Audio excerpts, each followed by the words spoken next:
Students, आज हम लोग कुछ और न्यूमेरिकल क्वेश्चन नंबर 46, 47 और 48, 46, 47 और 48 को हमने लिया है। तो क्वेश्चन नंबर 46, 47 और 48 पर अब चर्चा करेंगे। देखते हैं क्वेश्चन नंबर 46, 47 और 48 क्या है। क्वेश्चन नंबर 46 है, दिए गए परिपथ में धाराओं का मान ज्ञात कीजिए। क्वेश्चन तुम लोगों को मिल ही गया। क्वेश्चन नंबर 46 में देखो 3 सेल लगे हुए हैं। जो सर्किट दिया है उसमें 3 सेल लगे हुए हैं।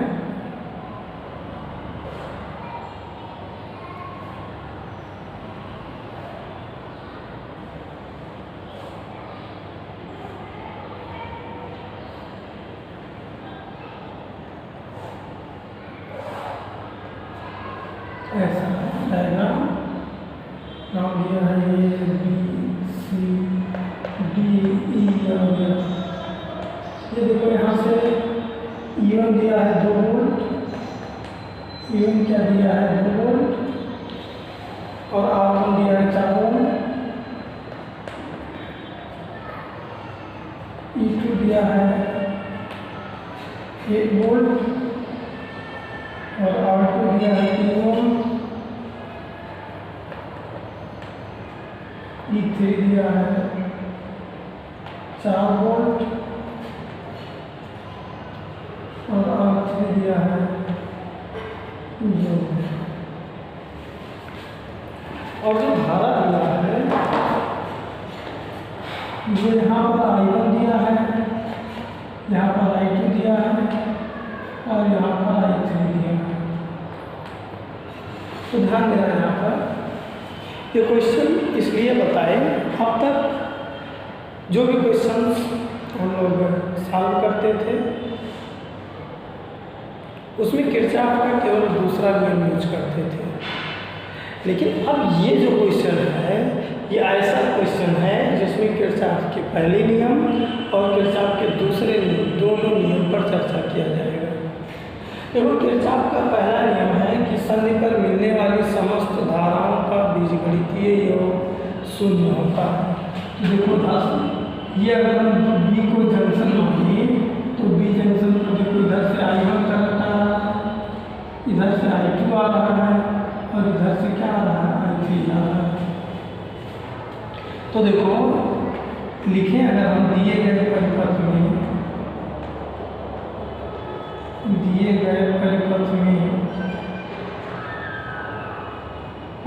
में किरचॉफ के दूसरे नियम के अनुसार प्रथम नियम के अनुसार किरचॉफ के प्रथम नियम के अनुसार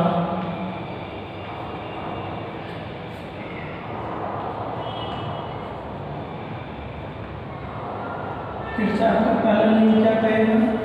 I1 plus I2 plus I3, I1 plus I2 plus I3 is equal to 0। Equation number first.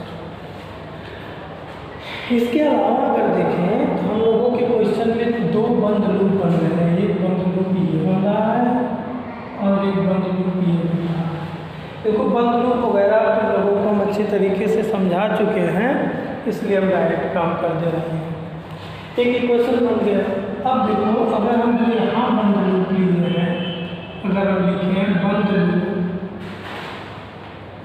क्या C B E D C में C B E D C में किरचॉफ के दूसरे नियम के अनुसार, कि किरचॉफ का दूसरा नियम देखो यहाँ से यहाँ तक कोई रेजिस्टेंस है नहीं है, यहाँ एक रेजिस्टेंस है 3 ओम का, इसमें धारा क्या जा रहा है I2, यानी हम 3I2 लिख सकते हैं। लेकिन पॉजिटिव की निगेटिव लिखेंगे। क्यों? देखो लूप इधर जा रहा है, करंट इधर आ रहा है, -3। आगे कोई रेजिस्टेंस यहाँ है 4, इसमें धारा I1 डायरेक्शन में है तो लिख दोगे +4I1 इज इक्वल टू कोई सेल है बाई चांस 2 सेल है, ये सेल लूप के डायरेक्शन में सही है 2 वोल्ट, ये लूप के डायरेक्शन में नहीं है 1 वोल्ट, इसलिए माइनस है। जब हम इसको सॉल्व करेंगे तो ये क्या आएगा 4i1 minus 3i2 is equal to 1, equation number first second. इसी तरीके से अगर हम दूसरा वाला बंद लूप सॉल्व करें तो आएगा बंद लूप क्या BAFEB में, BAFEB में किरचॉफ के दूसरे नियम से, किरचॉफ के दूसरे नियम से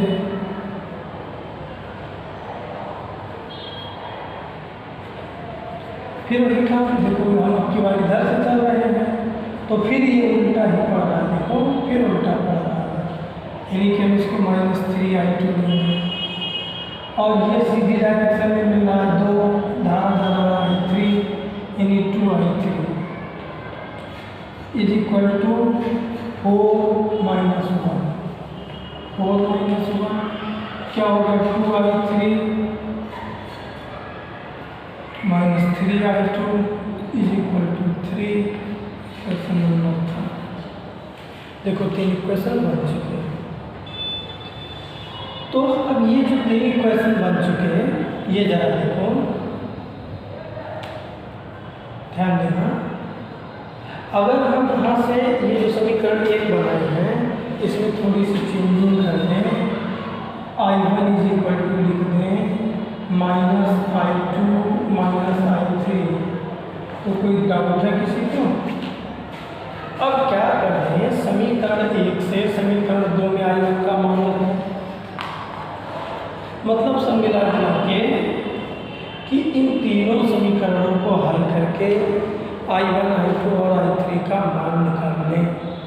और मेरा क्वेश्चन सा तो तुम लोग 3 वेरिएबल है इसलिए थोड़ी सी तकलीफ में फंसोगे, इसलिए थोड़ा सा हम बता दें। ये देखो समीकरण 1 से i1 का मान निकला है ना, समीकरण 2 में i1 है, समीकरण 1 से जो i1 का मान आया है इसको समीकरण 2 में रख दो। यहाँ पर देखो i1 का मान समीकरण 1 से i1 का मान समीकरण 2 में रखने पर, समीकरण 2 में रखने पर समीकरण 2 क्या है देखो 4i1 की वैल्यू क्या है, देखो माइनस i2 माइनस i3 और minus 3i2 is equal to 1, bracket तोड़ोगे minus 4i2 minus 4i3 minus 3i2 is equal to 1। देखो ये दोनों ऐड हो जाएंगे, minus 7i2 minus 4i3 is equal to 1, समीकरण नंबर 4। आगे का काम हम छोड़ दे रहे हैं, समीकरण 4 और समीकरण 3 को तुम लोग हल कर लेना, तुमको i2 और i3 का मान मिल जाएगा। i2 और i3 का मान समीकरण 1 में रख देना, तुम लोगों को i1 आ जाएगा। और तुम्हारा क्वेश्चन ही था समझदारों का मान ज्ञात कीजिए। इसी तरीके से देखो क्वेश्चन नंबर 47 है, क्वेश्चन नंबर 47 में विभवांतर और धारा दोनों पूछ रहा है। तो देखो जब धारा मिल जाएगा तो विभवांतर V is equal to IR से निकाल लोगे, लेकिन फिलहाल देखो अब तुम लोग क्वेश्चन नंबर 47 देख लो, ये सब क्वेश्चन बहुत ही इम्पॉर्टेंट हैं। क्वेश्चन नंबर 47 देख लो। अब देखो क्वेश्चन नंबर 47 क्या कह रहा है। क्वेश्चन नंबर 47 है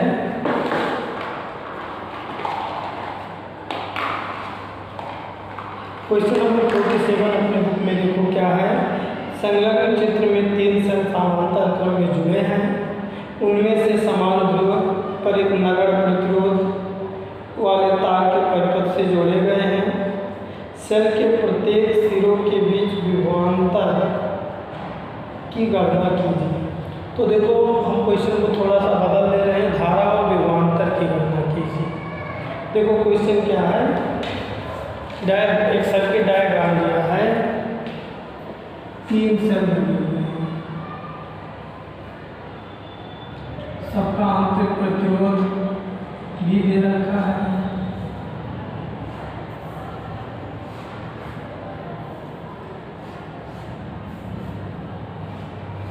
तो पॉजिटिव टर्मिनल है, नेगेटिव टर्मिनल, E1 का मान दिया है 6 वोल्ट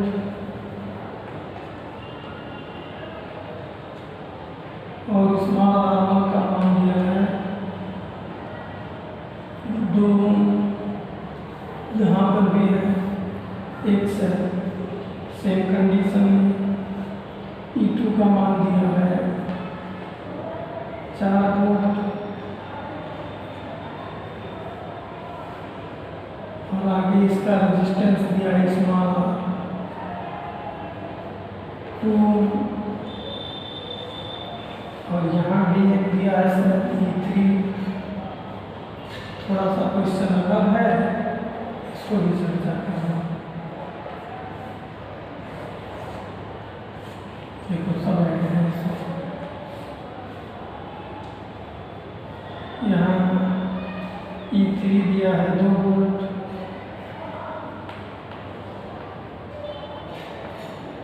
और R3 दिया है 2 वोल्ट। सर्किट में यहाँ से I2 करंट आ रहा है, यहाँ से I3 करंट आ रहा है, यहाँ से I1 करंट आ रहा है और जो सर्किट डायग्राम है उसका नाम है ABCD E और F। तुमको प्रत्येक मतलब BC के बीच विभवांतर निकालना है, AD के बीच विभवांतर निकालना है और FE के बीच विभवांतर निकालना है। तो देखो एक फार्मूला हम लोगों को पढ़ाए हैं E = V + I small r।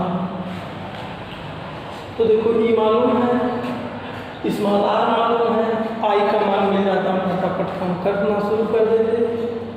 तो देखो I का मान निकालो। अभी क्वेश्चन हुआ है जैसे सेम, देखो यहाँ पर सम मिल रहे हैं कि नहीं, I1 I2 I3 तीनों धारा यहाँ मिल रहे हैं ना, तो वही बता दो जो समझाए। दिए गए परिपथ में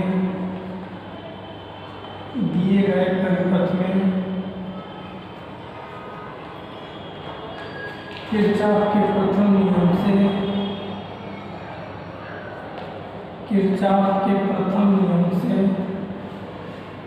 I1 + I2 + I3 = 0। यहाँ से I1 I2 या किसी का मान निकाल लेंगे जरूरत पड़ने पर, जैसा होगा। एक इसके बाद देखो 2 बंद लूप बन रहा है, एक बंद लूप ये बन रहा है और एक बंद लूप ये बन रहा है। 2 बंद लूप बन रहे हैं, दोनों बंद लूप में किरचॉफ का दूसरा नियम लगा, दोनों बंद लूप में किरचॉफ का दूसरा नियम लगा। इस क्वेश्चन के साथ अगर समझौता करोगे तो लाइफ के साथ समझौता होगा। आगे तुम लोग समझदार हो, क्या करना है जानते हो। एक बंद लूप कौन सा, BABCB में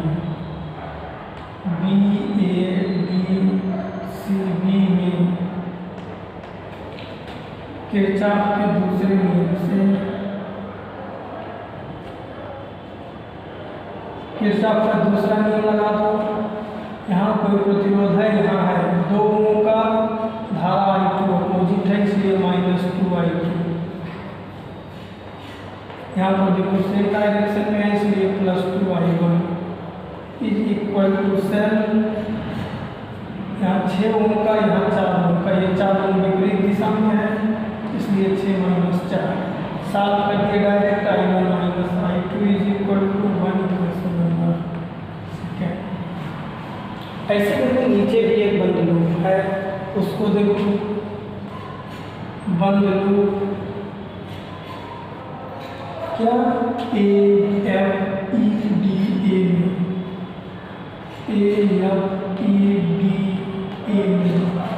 किरचॉफ का नियम लगा दो, डायरेक्ट लिख दे रहे हैं 2I2 सब दो ही लिखा है क्या? चलो तो क्वेश्चन ईजी हो गया। 2i2 - 2i3 = 4 -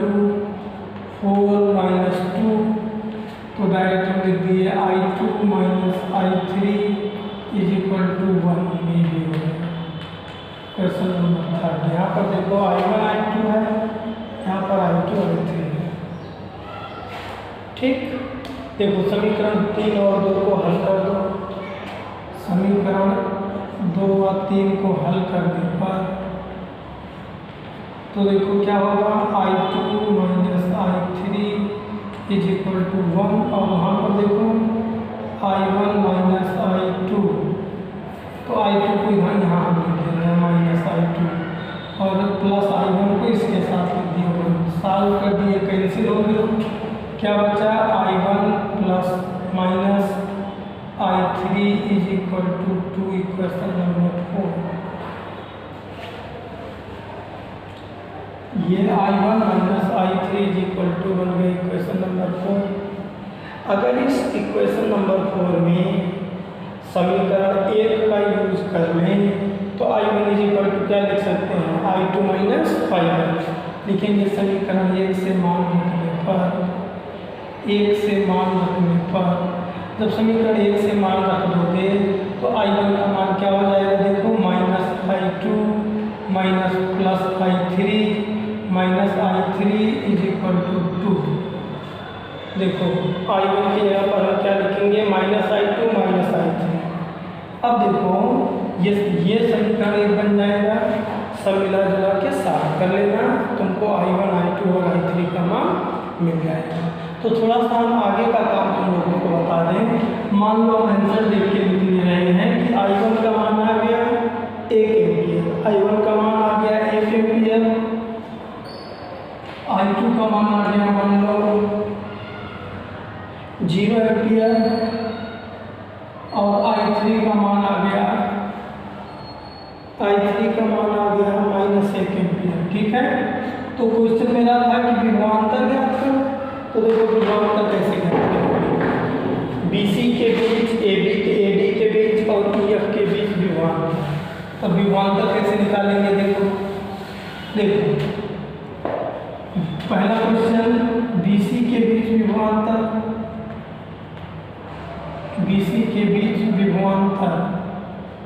जब BC के बीच विभवांतर निकालेंगे हम, फार्मूला अगर लगाएं E = V + IR, I small r होता है।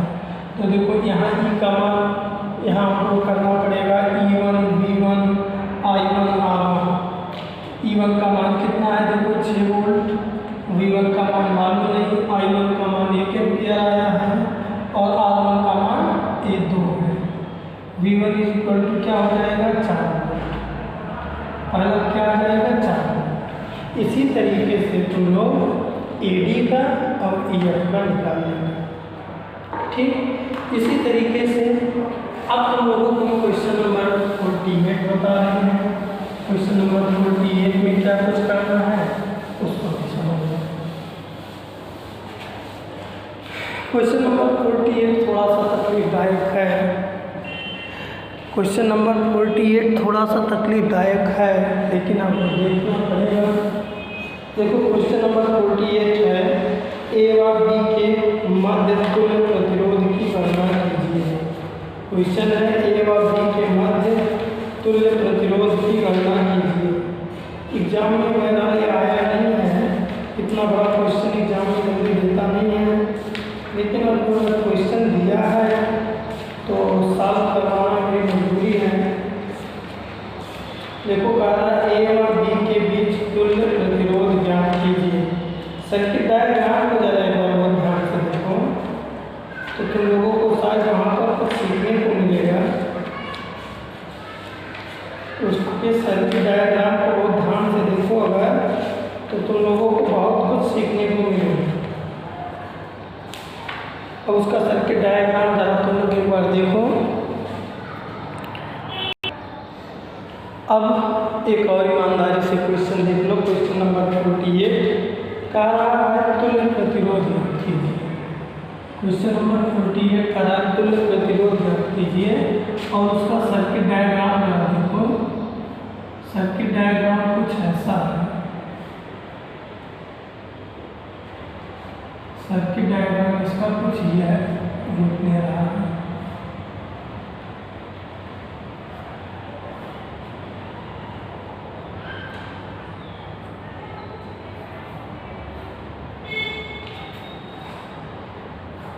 यह स्मॉल आर है, यह स्मॉल आर है, यहाँ भी स्मॉल आर है, ये कैपिटल आर है, ये कैपिटल आर है। कह रहा है तुल्य प्रतिरोध ज्ञात करो। तो देखो इसको तुल्य प्रतिरोध ज्ञात करने के लिए थोड़ा सा कुछ चेंज करके सपोज करो। देखो इसको ऐसा अगर थोड़ा सा व्हीट स्टोन शेप हम समझाए है ना, कुछ व्हीट स्टोन शेप के जैसा इसको सपोज कर लो, अभी काम हो जाएगा। अगर हम इसको व्हीट स्टोन शेप के जैसा समझें तो देखो ये स्मॉल आर यहाँ पर आ जाना चाहिए और ये जो कैपिटल आर है ये यहाँ आ जाना चाहिए और ये जो स्मॉल आर है यहाँ पर ध्यान देना, ये जो स्मॉल आर है ये इसको यहाँ आ जाना चाहिए और ये जो कैपिटल आर है इसको यहाँ आ जाना चाहिए और ये जो बीच वाला है वो यहाँ आ जाएगा स्मॉल आर और इसको ऐसा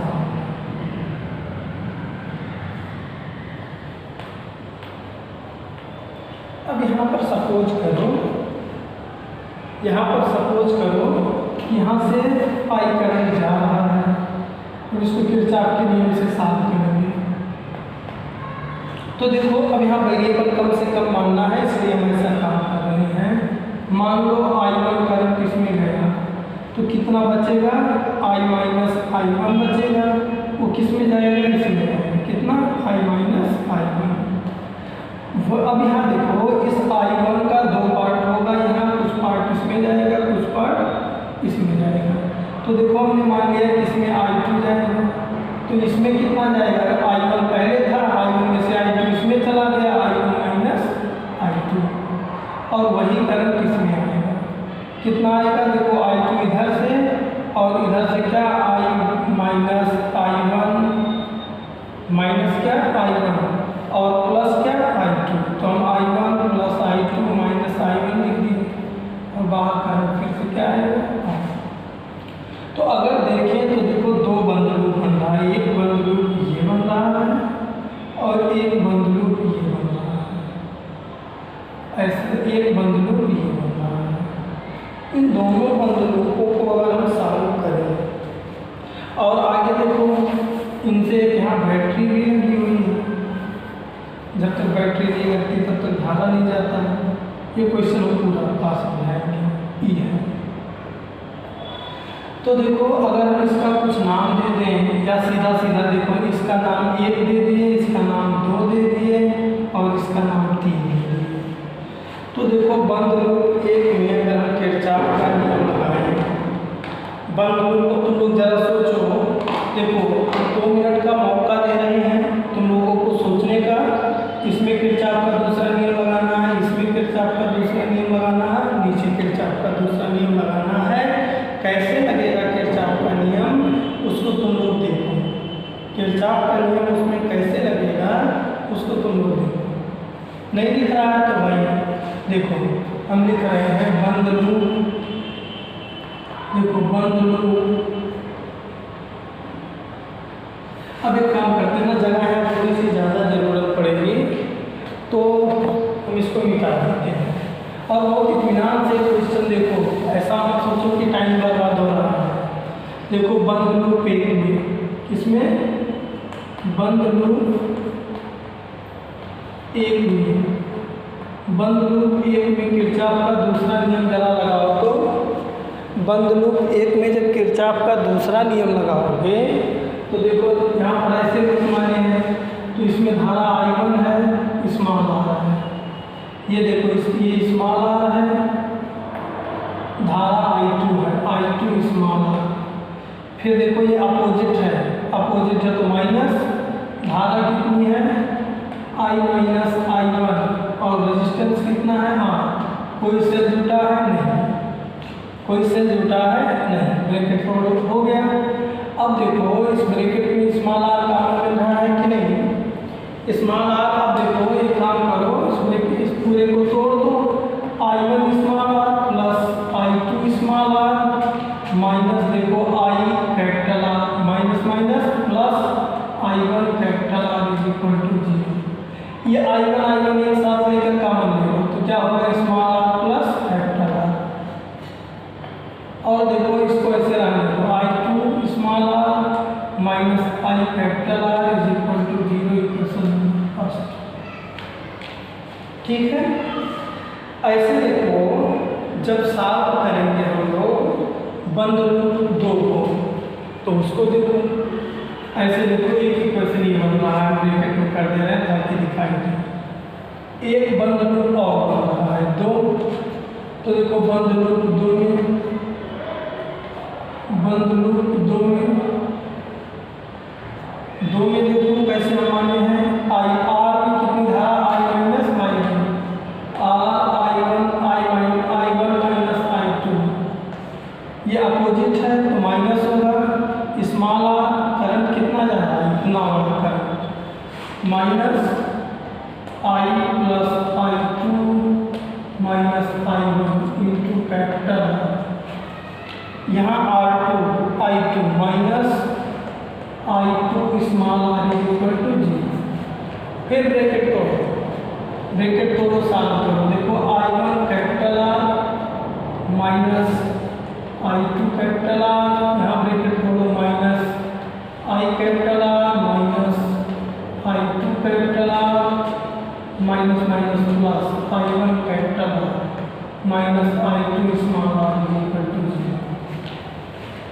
ये जरा देखो, जब इसको सॉल्व करोगे तो ये देखो I1 R क्या हो जाएगा, 2I1 capital R। Small r की संख्या बहुत कम है, कहीं उस पर गलती हुई क्या। ये देखो यहाँ कैपिटल R ये तो सही है, यहाँ स्मॉल r कैपिटल R लिखेंगे, यहाँ पर होगा स्मॉल r, यहाँ भी स्मॉल r और यहाँ भी स्मॉल r, तब तो क्वेश्चन की कहानी ही कुछ बदल जाएगी। हम देखो डायरेक्ट लिख दे रहे हैं, जब इसको सॉल्व करोगे तो आएगा I1 capital R minus small r, I1 capital R plus small r, हम सॉल्व कर रखे हैं इसको, और minus I2 capital R plus 2 small r minus I small r is equal to 0। इसको समीकरण नंबर 2 मानना है। अब कितने को पहले तुम लोग समझो, तब फिर हम बंद लूप 3 पर चर्चा करेंगे। अब देखो यहाँ से ना समीकरण 1 और 2 को हल कर दो। अब तो हम ये काम नहीं करेंगे, तुम लोग करोगे। समीकरण 1 और 2 को जब हल करोगे तो देखो I1 और I2 का मान सामने आएगा। I1 का मान सामने तुम लोगों के आएगा कैपिटल R माइनस I1 का मान आएगा सामने capital R plus small r by capital R plus 3 small r into small r into I आ जाएगा, इंटू क्या I ये, और ऐसे I2 का मान आ जाएगा capital R minus small r और into by R plus 3 small r into. ठीक, अब देखो थोड़ा सा और काम बचा है, इसलिए बाकी काम हम तुम लोगों को समझा चुके हैं। देखो यहाँ पर I1 का मान कितना हो जाएगा, I1 का मान capital R minus small r by R plus 3 small r और इंटू I, और I2 का मान क्या आ जाएगा capital R minus small r by capital R plus 3 small r into. अब देखो एक बंद लूप 3 को समझने के लिए इतने को मिटा दे रहे हैं ताकि सही बंद लूप 3 ऐसे हैं। तो देखो यहाँ पर बंद लूप 3 में बात करो, बंद लूप 3 में बात करो तुम लोग, ऐसे हम मान रहे हैं तो लिखोगे बंद लूप 3 में, यहाँ देखो आर में कितना धारा जा रहा है, I minus I1 plus small R में कितनी जा रही है, I plus I2 minus I1, cell E है। हम देखो बार बार कह रहे हैं ना, जब तक तुम लोग ध्यान से काम नहीं करोगे तब तक नहीं आएगा। अब देखो यहाँ पर ये जो I1 और I2 है ना, इसका मान रख दो। देखो ये I1 व I2 का मान रखने पर, जब I1 और I2 का मान रखोगे तो फिर हम डायरेक्ट कर दे रहे हैं, I1 और I2 का जब मान रख दोगे तो आएगा answer 3 small r capital R plus small r square by R plus 3r into I is equal to capital E, is equal to capital E. अब देखो अगर हम इस i को इधर भेज दें तो 3 small r capital R plus small r square by capital R plus 3 small r is equal to होगा ई बाई आई। तुम लोग थोड़ा सा मुझे और टाइम दो, हम देखो सेल द्वारा तो आई धारा आई बराबर क्या बताए हैं, ई बाई आर, ठीक है। तो यहाँ से आर इज इक्वल टू क्या हो सकता है, ई बाई आई। इसका मतलब क्या, इस ई बाई आई को हम इसका तुल्य प्रतिरोध लिख सकते हैं कि नहीं। देखो E by I is equal to R होता है, आर का मतलब तुल्य प्रतिरोध, यानी कि हम यहाँ पर इसको ई बाई आई को क्या लिख सकते हैं, तुल्य प्रतिरोध। तुल्य प्रतिरोध बराबर क्या आ गया, 3r capital R plus small r square by R plus 3 small. इस तरीके से ये क्वेश्चन कंप्लीट हुए। इन क्वेश्चनों को तुम लोग बार बार देखना, नोट मेंटेन करना। अब अगले क्वेश्चन पर अगले दिन चर्चा करेंगे।